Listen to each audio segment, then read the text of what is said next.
Here's how to hide notification content on your Android lock screen. Now, if I swipe down here to get to my lock screen or the control center, you'll be able to see the notification about a message, and it has the actual message in there.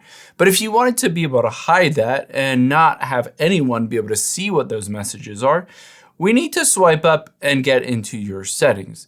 There are a couple different options to be able to control and customize this in your notification settings. So let's scroll down and tap on notifications. The first thing we can do is tap on lock screen here, and you can choose whether to have notifications on the lock screen completely, because you can just turn this off and it says notifications won't appear on the lock screen.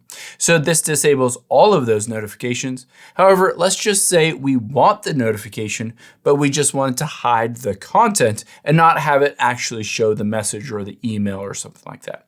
So let's toggle this on and leave this on, but instead let's go back and hit hide content while locked. You can see it's usually default to show always, indicating it will always show what the content of that message is, but we can switch this to hide when locked. And now essentially any app, if it is a notification on the lock screen, you'll need to unlock it using your face or the PIN or the passcode or your fingerprint to be able to see what that message is.